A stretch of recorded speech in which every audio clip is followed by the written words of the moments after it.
Okay, welcome everyone to the Ocenaudio tutorial with Joseph McGuire. So, thank you. Um, I'm going to assume that all of us here know how to use buttons like record and play and fast forward and rewind and move back to the beginning and such like that.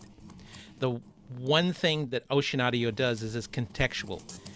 It doesn't have a return to front until the cursor is has to be returned to front. So once it's front, it disappears. It has a stop button, and so forth and so on. So unlike So some audio editors, it doesn't automatically return to the beginning when you stop it. no, that is true. But that is a Okay. setting you can set. Okay. This has got a lot of settings that you can set to make it like something you can use. Cool. And thank you for that question. So the first thing I'm going to go over is we have this waveform. It's just a waveform of a particular piece. And we notice that this particular piece of the waveform is a little loud. So we can select that. And this brings up what is called the gain tool. And this is a little different from the automation line gain tool in digital audio workstations and the envelope tool in Audacity. You just have to select it, and up comes a slider bar, and you can then reduce or Oh, amplify. that's And handy. it is. It So is you can very just handy. make it look like the rest of the Yes. piece. Yeah, cool. And you can either hit the apply button, or if you hit click off, it'll automatically apply. And of course, like everything else, there's a command or control Z where it all comes back. It has a relatively infinite undo, so that's a good thing. And so if you select it and you don't see it, you know that this button up here is the gain tool button. Okay. And these other buttons are like you can fade in or fade out automatically. You can trim, you can delete. These are the buttons that you can do with command keys. These are the zoom keys, zoom in, zoom out. I use the trackpad or the track Scroll wheel. scroll wheel. I find that much easier to use than having to click on that. But Yeah, interesting. Hey, Joseph, yes, and can you ask. can you change when you select a region, Mm-hmm. click and drag? Can you change the default thing that comes up? You have it set to the gain tool. Is that the default, and is that fixed, or can you change? No, you can turn that off or on with this button here. Right, but when you selected it, it automatically brought up the little slider. Can you have it do something else when you select? No, I Okay. don't think so. Okay, so And the gain that was- tool is the default when you select Yes, a segment of audio. Got absolutely, yes. it. Okay. And just Yes. setting up the overview, Ocean Audio is an editing program like Audacity, right? That's what Oh, we're yes. looking at. I'm sorry, I didn't say that. I made the assumption everybody would see the screen, see the window, see the. I mean, it was in waveform. the email, but just in case someone pops on this. This is true. Okay. Anyway, so one of the things about Ocean Audio is once you make a setting, once you turn on the gain tool, it'll always be there when you come in with any other sound. It doesn't have to be reset. Any setting that it sets will be there the next time you use it. Cool. So here's another function. This is that I really like, and it is in digital audio workstations, and I haven't used Audacity in years, but I don't believe it is in Audacity. And this is a automatic punch and roll, which you set in the preferences by going to the preferences and clicking on sound, and then you can either have it's in default mode, or you can have it replace in overwrite mode. So if you want to do this, you got to make sure the replaced existing audio is unchecked. So this is what is known as punch and roll. So if I hit the recording button, which I should hit this button, but normally I hit the R button, I just start talking and it pushes the waveform ahead and it punches it in. Oh. That's interesting. Yes. This is a huge tool in the digital audio workstation or for music, because a lot of people like to replace with punch and roll with, that drum beat didn't work out right, so let me punch and roll this drum beat in there. Huh. And I thought, what a great tool, because you're listening to a thing, you hear, oh, I don't like the way I said that. You can then go in front of what you said, hit the R button or record, and then you can punch and roll it out of the side, and then you can delete the old. Nice. So you don't have to start over from scratch and then put it in the new Right. one. And yeah, that's Right. really nice. You don't have to put it at the end and drag it over and copy and paste. Nice. Any questions on that? It's pretty simple. I just had a small question. I think it's maybe just a preference question. But It's okay. as far as gain, when you guys are, making it even across the board, making the sound even, do you do that before editing or after? Or does it matter?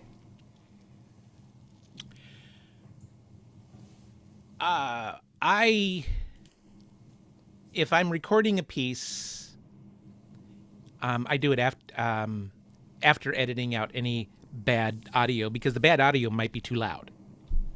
Okay, yeah. Okay. And by And- bad audio, you mean like qualitatively, like stuff that you're just not interested in. Or sometimes the mic picks up a resonance and really spikes it. Mm-hmm.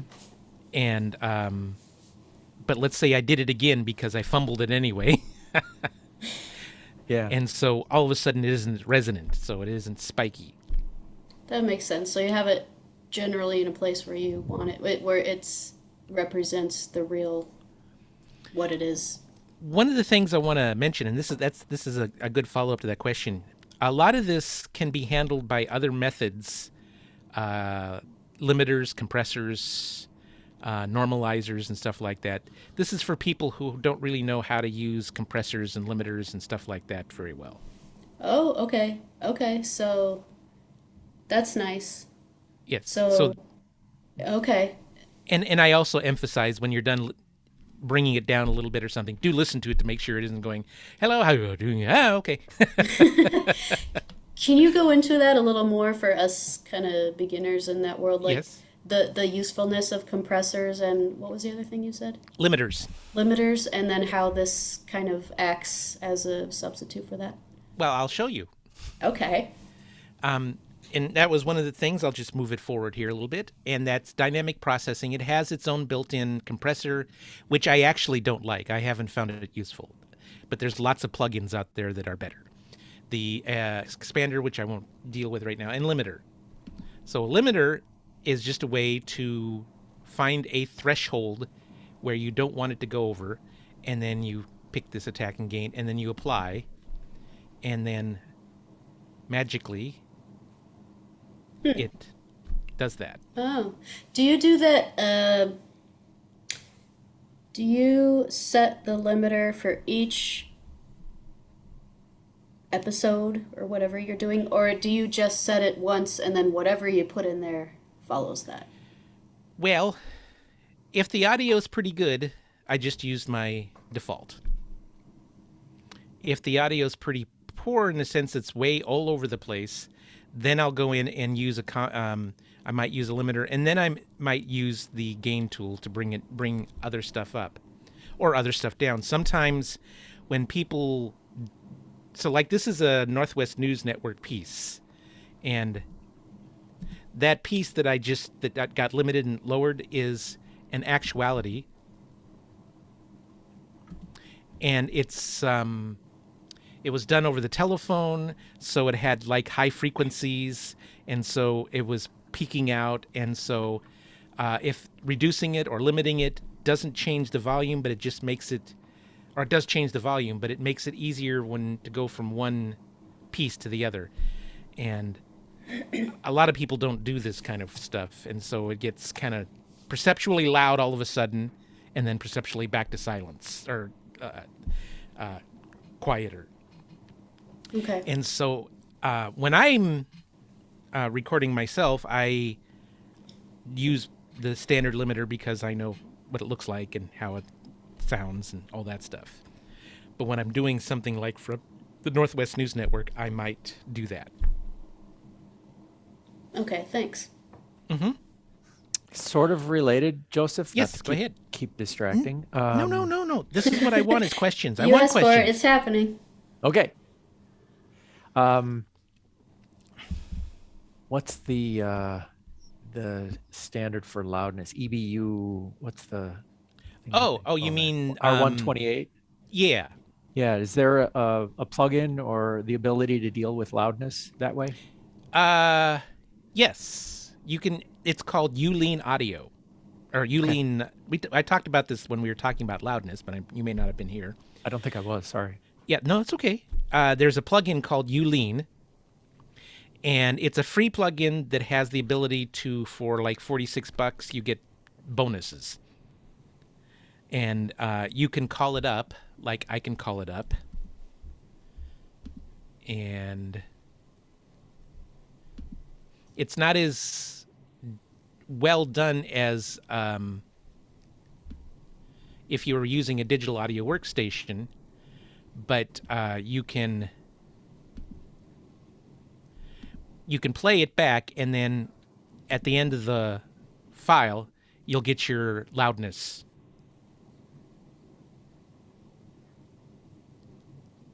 So it's doing the calculation right now over Yeah. the duration of the audio. Got it. Yeah, which is what loudness does. Yep. Okay. And if you purchase it, you can then drag and drop something onto the a standalone icon or a standalone program, and it'll automatically run it through the integration and tell you what the loudness is. Cool. Got it. Thanks. You bet. Okay, any other questions? Nope. I love the questions, by the way. Great. Awesome. So I want to talk a little... Yes. Oh, Bruce got a question. Oh. Hey, Bruce.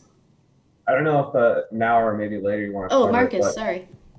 Oh, yeah, that's me. Under the effects, you had some additional plugins. Looked like that you had installed yourself. Yes. VST and audio unit plugins.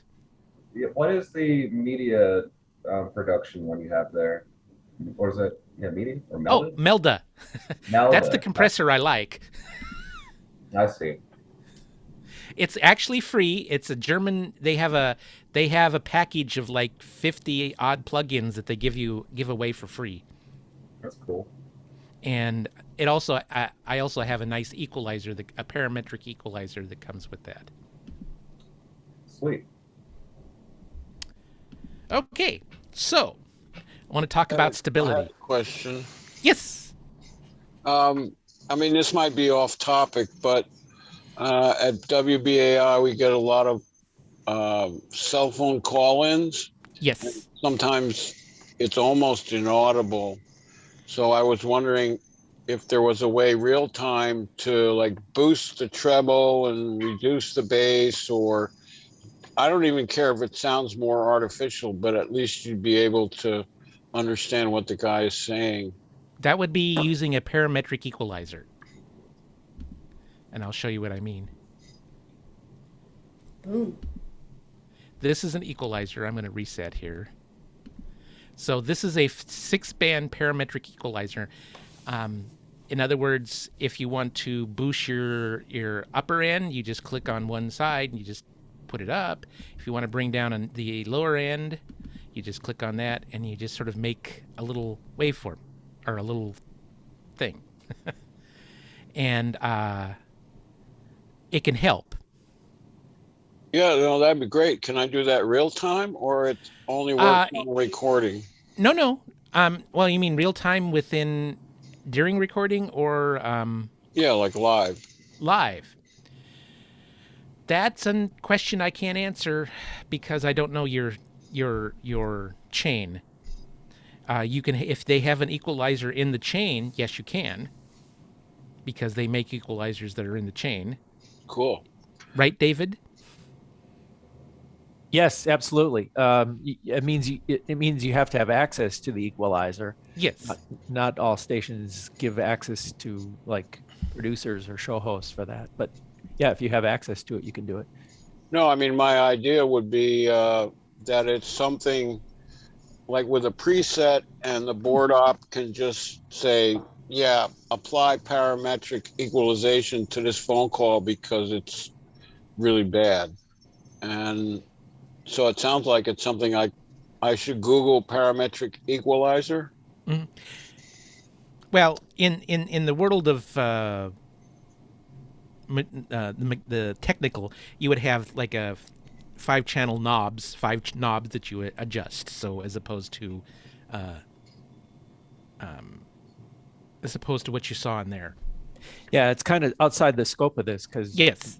what you're talking about, Bruce, is live, and it's a lot easier to fix stuff after the fact. But I hear where you're coming from. You're putting callers on the air, and you want them to be able to be audible, and there's want probably people to some understand technology that makes it better anyway. Yeah, there probably is. There's probably something specifically for putting phone callers on the air, I would think. Yes. Okay, great. Thanks a lot. Yep, no problem. So, stability. This is a very, very, very, very, very, and I'll add another very stable program. Though you should always save, you can not and get away with, save once and it will actually bring it back pretty well. But I haven't had very many crashes on this. Now, I have a Macintosh. I've never used it on Windows, but I'm going to probably say on Windows it's probably just as stable. Ooh, going out on a limb there. Oh, well, that's true, but, don't hang me when it crashes all the time. So the next thing is save formats. Now, I want to make a statement. I'm not trying to turn this into an anti-Audacity program, but but this is this is the differences between Audacity and a single track audio editing is that you don't have to save it as a project file. You save it as whatever you want to save it as. So when you save or save as, you can then save it. And in the case of this, you have all these formats that you can save it in. You have AIFF, you have MP2, MP3. Now, again, a lot of this may be QuickTime, for all I know. But I can't say for sure because, I doubt if they have advanced audio coding or Apple lossless, but they might. And then there's Wave. Actually. And anyway, so it has a lot of things that you can save it in, and most of it you won't because you'll just be using MP3s or AFFs or Waves or such like that. But it has a lot of things that it can save in. Formats. So one of the things is there's this thing, this is a sidebar, which you can shrink or make bigger, or you can close it all at any time by doing this. Wrong one. Anyway, I never close it, so I never exactly know how to do it. So anyway, this sidebar is individual files that you have put into your various windows or loaded into your computer. You can then switch between them. You can actually copy and paste something from one place and put it into another place. And you then can load another program, another file. Can I ask a question about the multi-track? It's not multi-tracking, it's just switching between tracks. Right, so how does that work? Like, I like that I can see in Audacity, like, the tracks lined up against each other, so I know where each one starts and begins.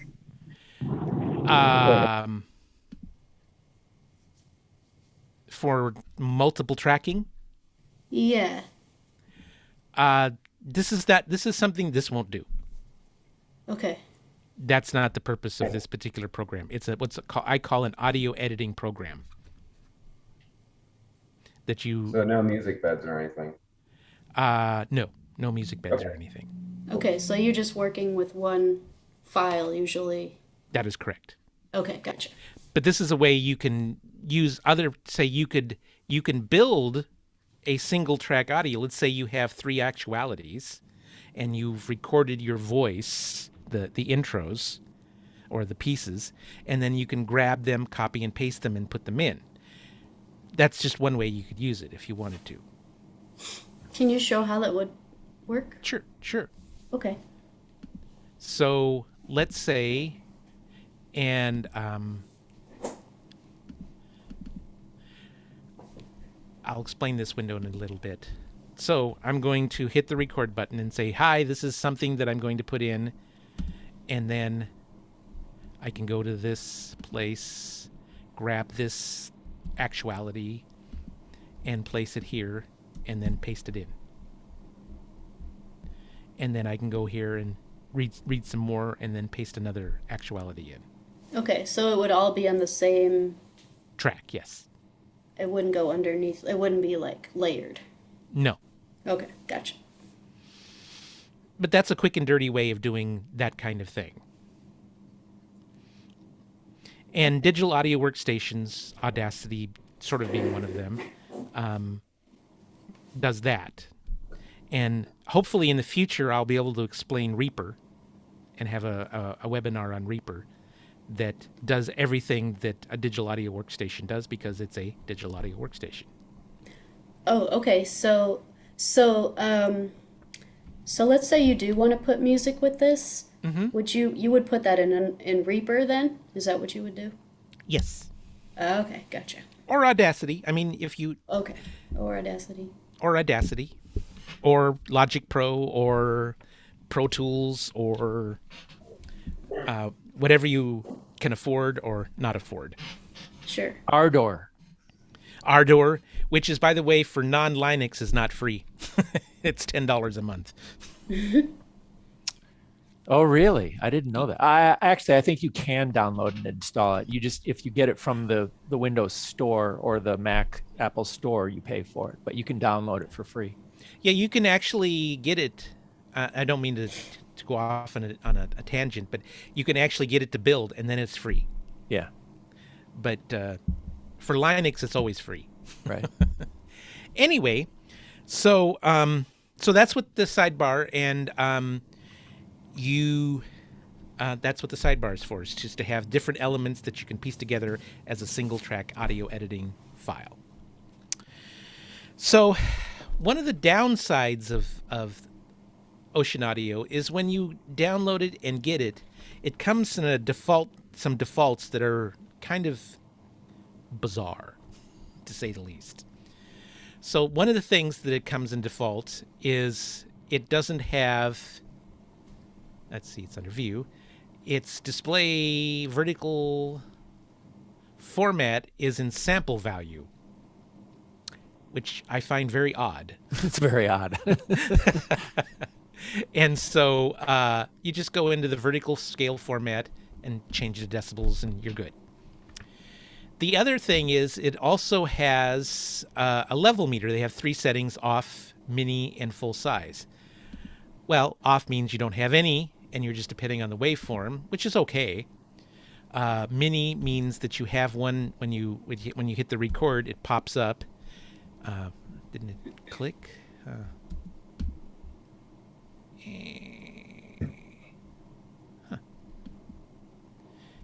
Oh, there it is. And it just puts it down in the corner. But I like the nice full-size one, so you can always see it. And the other thing is, if you want to do record monitoring, which means if you want to make sure your voice level is good before you start the recording, you just hit that and you're in record monitoring. Any questions? I don't think so. Okay. So we went into this a little bit more. Let me turn that off. That can be irritating. is the processing, the various things like normalize and amplitude and all this stuff.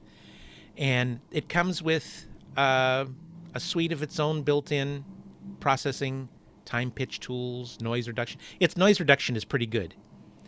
It's not as good as Isotope, but then Isotope is $399. So, but it's pretty And good. Noise reduction is background noise, right? Yes, Okay. a tone that's always going on, like someone's AC. We just did a music interview with this guy, recorded, and about a third of the way in, his AC went on. It wasn't too loud, and if we couldn't have gotten rid of it, it wouldn't have been a big deal. But I just went into Isotope and selected it and got rid of it. That's cool. It was all gone. But you can only do that if you have tones that are constant. Okay. If something's going up and down. Anyway, so one of the things is normalization, which is like peak normalization, or we normalize to the peak level. It has normalize, which just is automatically turns it into the peaks into zero. It amplifies the peaks all the way up to zero. If you want to do normalization that is based on a level you set, then you have to hit that one, click on decibels, and then you make it what I usually have, -3 dB peak, which is very close to 0 VU. So if you want to do some, say, compressing or normalizing, or not normalizing, or plug-in processes, you don't have what is known as real-time audio editing or real-time plug-in effects, but you have the ability to do that, and you can do this in Audacity too. You can then click on this, and then you can adjust it and on the fly. And then when you hit the apply, it'll apply it too. Another nice thing though is it has a little mini viewer. So if you want to just apply it to some particular part of the waveform, you can. That's cool. Yes. Do you usually do it to the whole thing when you do these processes, or do you usually pick out a section? It depends. Okay. Let's say you have an actuality that's pretty bad. You just want to pick the actuality. Let's say you have something that you've downloaded from the Northwest News Network or someplace, and it sounds pretty bad, but everything else is fine. So you can just do equalization on that by selecting that. Okay. So this has another interesting tool, which not a lot of people know about in this world, and that's called spectrum editing. We're used to waveforms. Like this waveform is way too loud, so we can take the gain tool and bring it down a bit and such, or we could do a compressor or something like that. But there's another function called spectrum editing, and it looks like this. And you see there's the frequency from 0 to 20,000 hertz. Okay. And so the big use, now here's an interesting thing. See these actualities in the file? You'll notice. Can you define for me what actuality is? I'm sorry, soundbite is also the other term. Okay, gotcha. I come from an older school, sorry. I'm with you. Okay, so here's the soundbite. I'll use the modern term. You'll notice that it rolls off at 12,000 hertz. In other words, that's as far as the full spectrum it goes. Yeah. And that's because it's over the telephone, over the cell phone, over some thing that cuts off at that frequency. Okay. And so when the good thing you can use spectrum editing for is you can find like clicks or pops or something that sounds weird, and you can kind of zoom in on it, and it's basically splatters all across the spectrum, and you can try and get rid of it by selecting it and deleting it. But that's pretty much Okay. the most useful part of this tool. I mean, you can't really edit anything for. I mean, you could try and bring back some dynamic range or something like that, but I just thought I'd show. So this is what it looks like in full, and this is what back to the waveform. Yeah, it's like just a different view of your audio. Yeah. That allows you to spot things that you might not see on the waveform. So, like for instance, you'll notice that that the human voice has a lot of range down here. We don't have a lot of range up here. It kind of starts because the light is louder and the dark is softer. Oh, okay. I should explain that. I'm sorry. Oh, that's interesting. But it was just a side note that you can do that. You can always look into seeing what you can do with the spectrum by going on the internet. So one of the nice things about this is you can get to the sound preferences. Let's say you plug in your microphone, you're going to do a recording on your computer or something, and you can't hear yourself or you can't see yourself being recorded. So you go, oh, well, I'll just press on this little speaker button, and I'll go, oh, I forgot to set it so that it's pointing at the right thing. And this is also so if it's in overwrite mode, you can change it back into punch and roll mode. And you can, here's where you move the cursor to the record stop position, or it'll go back to the last place it was at. Here's the play head follows cursor and selections. There's all sorts of little functions in there.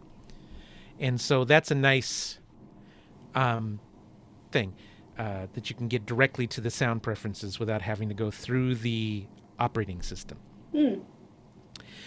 So the last thing, I have this window up, and this is I think this is really a great function and works on all programs, and that's the ability to create or change your keyboard shortcuts. So I want to ask a question. How many people use keyboard shortcuts on their programs? Pretty much all I do. I wouldn't do this without them. Because if I have to keep going to the mouse and move it around, that just cuts down my time. That just adds time. I should probably learn that. So, for instance, I created a keyboard shortcut using the right and left bracket to move the cursor to the beginning of the file and the end of the file. I wanted to pull up the proper normalization that goes to a set level, and so a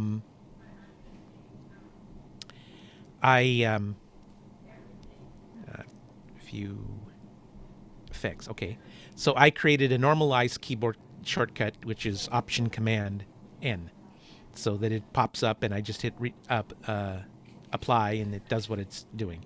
So there's lots of things. Don't have keyboard shortcuts, but if you want to create them, you can. Wow, that's cool. Yes. And and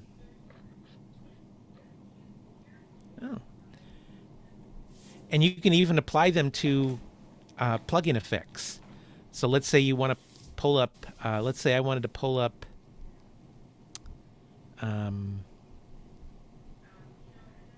The compressor. I could double click on it, create Command Option C. And it will tell you if you're interfering with another one. Oh, okay. Yep. If it's something that's already there, it will tell you can't. There's another thing being used, and you do have to find it, but there it is. And so from now on, when I go Command Option C, the equalizer pops up.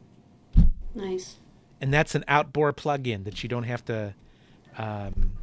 So yeah, you can do this to plugins. Cuts down in steps, yeah. Yes. I have to admit, I just discovered that. I thought it didn't have that, but I'm so happy it does. Because I'm going to be making a whole bunch of keyboard shortcuts. What side note, what are the keyboard shortcuts you guys use the most?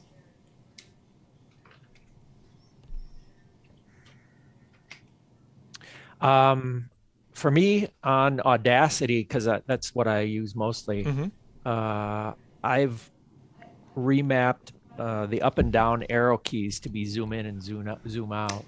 Oh, nice. Oh, so I don't yeah, have, so I don't have to take my hand off Yeah. the mouse That's or a off good the keyboard idea. to do zooming. Except, of course, I have a trackpad, so. Yeah, I don't on my desktop. I have one on my laptop, but I don't on my desktop. Anybody else have an answer to that? Did we lose everybody? But one person? Marcus had to go. He had a meeting. Bruce, are you still here? Bruce is here.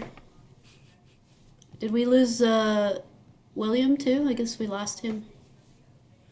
Bruce? Yeah, I'm still here. Okay. Do you use keyboard shortcuts? You can Yeah, you can stay unmuted. I'm a bad Windows user. No. David No Clan judgment. no judgment. David Clan uses Windows. No, I'm a I use Linux Windows. user. Oh, you're a Linux. Oh. Well, there you go. See, he hates I us use all. Windows. No, I love you all. I know you do. All right, here's the 3 most important keyboard shortcuts you can ever learn. Okay. Command S for save, Command Z for undo, and spacebar for starting and playback and Command Z for what? undo, or Control Z for Windows. Control Z. Okay. Anytime I say command, just think control. Okay. Those weird Mac users. Yes, indeed. So And yeah, what was the last one? Sorry. the space bar for starting. Oh yeah, that one I for- do. Yeah. Yes, for starting playback and such. But if you Command S is the most, or Control S is the most important because that saves it, and Control Z is what you use a lot when you go, oh, I didn't mean to do that. That doesn't When you're happen to me. working on a project, do you save multiple versions? Like, this is version 2, and then that's version 3, like in case you really screw it up? Well, this is where I'm going to talk a little bit about something called non-destructive and destructive editing. Okay. Audacity and single track editors are destructive editings, and so yes, I would. If I was only using that for this purpose, and I did that all the time with Audacity, because for a digital audio workstation, and this to me is the biggest downside to Audacity, it's destructive. What What is- do I mean by destructive? Let's say you do all your work and you save it, but let's say you save it as another file, but you save it. You come back, you can't change it. Is that not correct?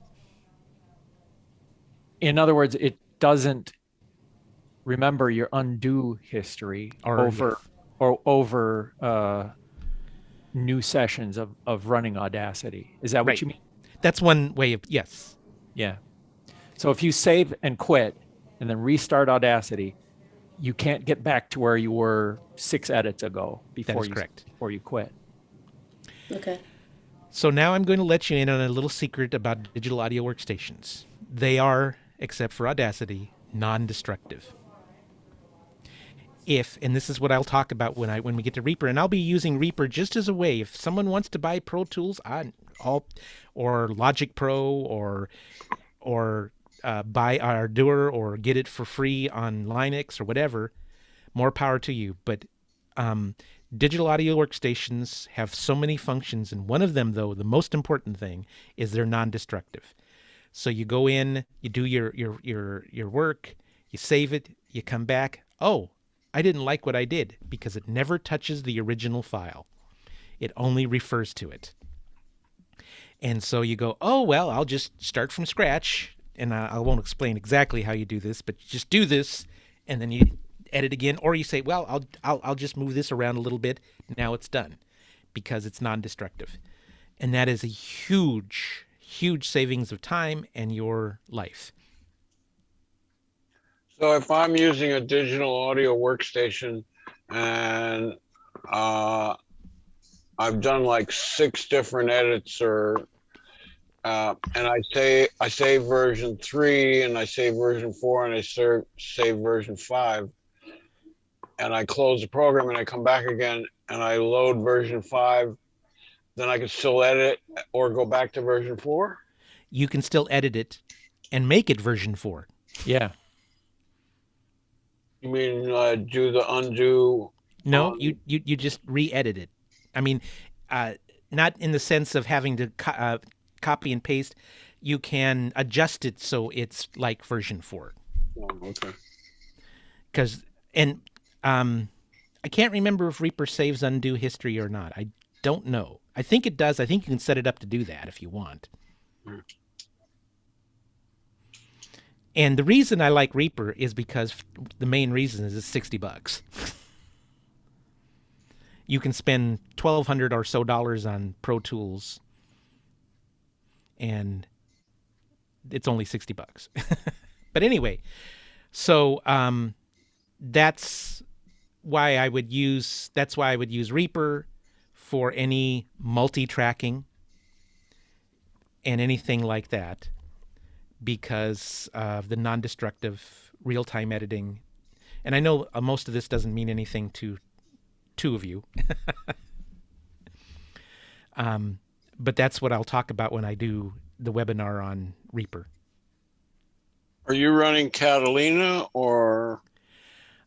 I am running, my MacBook Air is running Catalina. My MacBook M1 is running Big Sur. And you just don't know how fast the M1 chip is.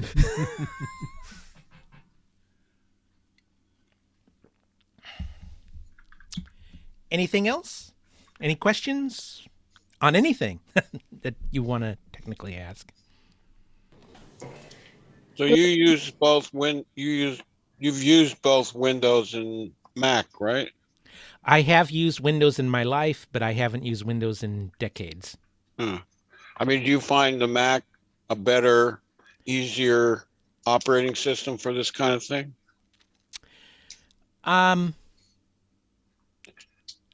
Let me say that the program itself are all the same. So whatever you use operating system wise, it's going to be the exact same experience.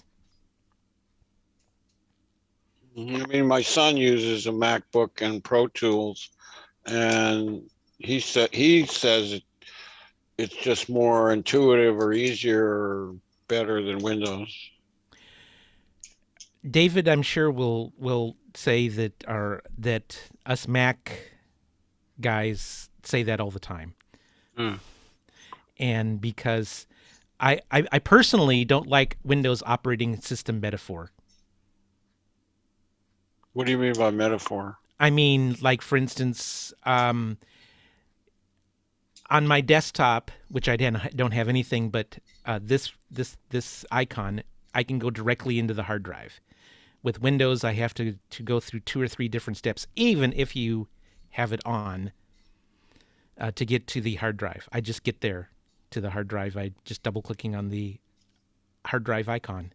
Right. That's just one example. The one I like the best. I actually like that you compare this to Audacity and what you like and don't like, because that's what I know. So can you do like a recap of like the top 3 reasons you like this? It sounds like one of the main ones is that you like it over Audacity is because you can go back and access previous saves or versions that you can't do in Audacity. No, that's only in Reaper, not in this. Oh, that's in Reaper. Oh, Yes. Okay, gotcha. The reasons I like this better than Audacity is it's stable. It has more, I like the gain tool better than the envelope tool. Yeah. As a single track audio editor, it just beats anything. And of course, because I like it, because doesn't cost anything. So I want to go into the fact that this is donationware, and you should shoot them a few bucks if you really like it. So they'll keep updating it. And they update it a lot. They do bug fixes and stuff like that.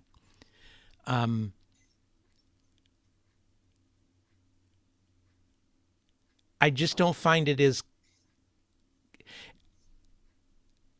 once I discovered what a true digital audio workstation is, all of a sudden Audacity isn't as good because it doesn't act like a true digital audio workstation.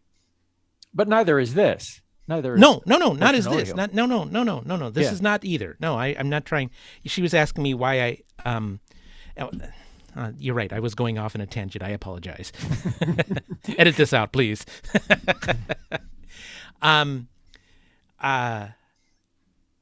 I just find it easier to use than Audacity. And I'll tell you why, because a lot of the stuff I do, just like reading intros to various segments of Skagit Talks, it just does that and saves it. And I don't have to worry about trying to export it or anything like that. It just saves it, which is what a single track audio editor is doing. You mean it just automatically saves itself? Well, meaning I save it as a file, not as an Audacity project. Oh, okay. So why does that matter?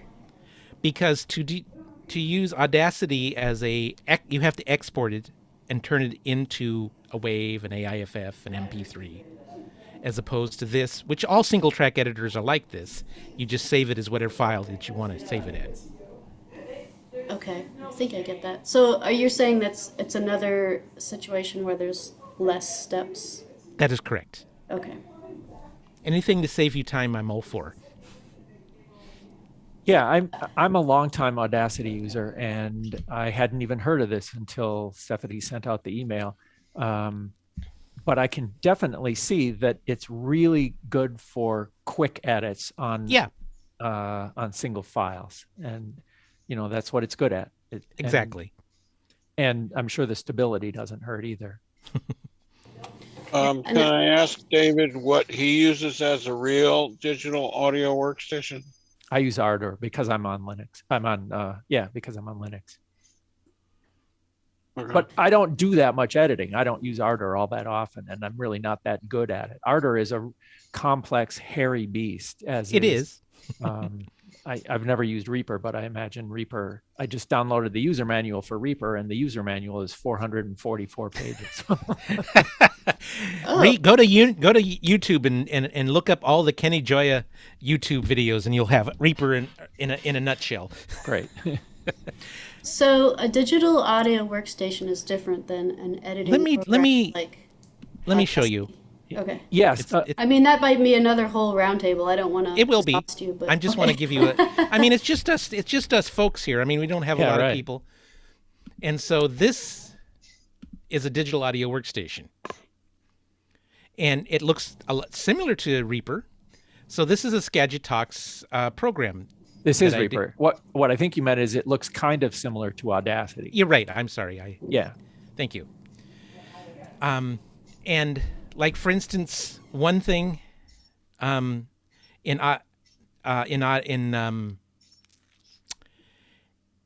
Audacity, if you want to move a track around, at least I still think this is true, you can either hit a keyboard shortcut or you can press a little button. Here, you just grab this and move it around. And again, I don't want to turn this, but that's just one aspect. Yeah, sure. Okay. So Reaper Audacity. Is. Go ahead. So Reaper is the main workstation where everything goes, all the different files, and Ocenaudio is where you do the more intricate work with each file. And then you put it here. So I can go click on this and now work on it in Ocenaudio or any other program of your choice. Yeah, you could do that inside Reaper, but it's so much easier to, I mean, Joseph has it set up so that when I don't know if you double clicked on it or what, but when you click on a track, it will automatically open it in Ocenaudio, just because Ocenaudio is so good at single track editing. That's his preference. But you could do anything that you can do in Ocenaudio, you can do in Reaper. That is correct. It just may be a little bit more complicated. The mouse gestures or the keyboard shortcuts or whatever might be a little bit more complicated. So, and the way I like to think of Audacity is that it's kind of trying to be both. It's trying to be a single track editor and a multi-track digital audio workstation light. And it kind of doesn't get any of those done as well as, you know, the dedicated tools. Yes. I see. I see. So Interesting. Okay. it's okay at most things, but it's not great at just about anything. Okay. And you've heard about the recent scandal with their collecting IP addresses. Yeah. So now it's politically incorrect to use Audacity because. Well, you can use some of the forks. Yeah. Right. Yeah. What Joseph is referring to is the fact that an organization in Europe bought the rights to own the Audacity code, and they've made some moves. They've made some policy decisions that angered pretty much every Audacity user, everybody who pays attention to the development of Yes, Audacity. everybody does. Yes. Which is a pretty small subset, but you know, they what's the word? They just abused the Sounds like idea a- of free software. Of open source software, yes. Yeah. Oh, okay. Well, yeah, you said they collected IP addresses. It's like a privacy thing, or Yeah. Yeah. okay. And they've backtracked on just about have. every single one. They've said, "Oops, we didn't really mean that," but it's an indicator that they don't understand the culture of free software. Mm, Well, anyway, any other questions on? We don't need it. So the digital audio workstations is Ardor, For Linux, really, that's really for Linux. and is it Reaper a digital audio workstation? It is. Okay. so you guys can hear the sound quality better when you use a Ocenaudio with a Reaper than with Audacity. Well, no, the sound quality is the same. Yeah. It's just the user experience is better. Yes. Okay, Yeah, that's a gotcha. great way to put it. You mentioned some Kenny Joya YouTube videos. Maybe at some point later, you could send Stephanie, you know, some resources for Ocenaudio for Dummies, or Okay. you know, this is what you should look at. And Are you saying No. I'm dummy?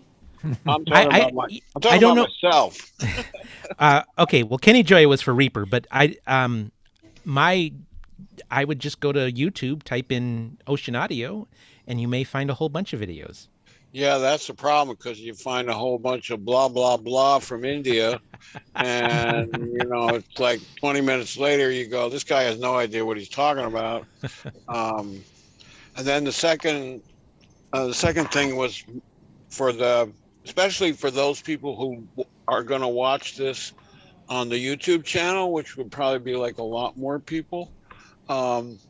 Take a file from start to finish and run through, you know, what you would do with it in Ocenaudio. I mean, it's an amazing program. You've done an amazing job showing the features, but you know, here's a sample file. It's reasonably complicated, and I have to do, and then just say, okay, from the raw file to I'm done.